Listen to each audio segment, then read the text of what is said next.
അപ്പോൾ നമുക്ക് ഇന്നത്തെ ഉച്ചയൂണ് എന്താ നോക്കിയാലോ. ഇന്ന് എന്ത് കൂട്ടാൻ വയ്ക്കുന്നത് വലിയ ഐഡിയ ഒന്നും ഉണ്ടായിരുന്നില്ല. എപ്പോഴും മോര് കൂട്ടാൻ, തക്കാളി കറി, സാമ്പാർ, അങ്ങനെ രസം അങ്ങനെയൊക്കെയല്ലേ.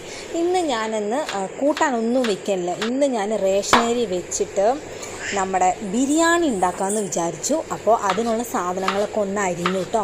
അപ്പോൾ ചോറ് വേവാൻ വെച്ചിട്ടല്ലേ ഉള്ളൂ. അത് വേവണേക്കാൾ മുന്നേ നമുക്ക് സൈഡായിട്ട് ചിക്കൻ അങ്ങനെ ഒന്നും ഇല്ലല്ലോ. അപ്പോൾ നമുക്ക് നേന്ത്രക്കായ ഒന്ന് വട്ടത്തിലരിഞ്ഞ് അതൊന്ന് പൊരിക്കാമെന്ന് വിചാരിച്ചു. അപ്പോൾ അതിൽ കുറച്ച് മസാലയൊക്കെ പുരട്ടി അപ്പോൾ അതൊക്കെ ഒന്ന് പൊരിക്കാനായി വെച്ചു. പിന്നെ സർലാസ് ഉണ്ടാക്കി വെച്ചു.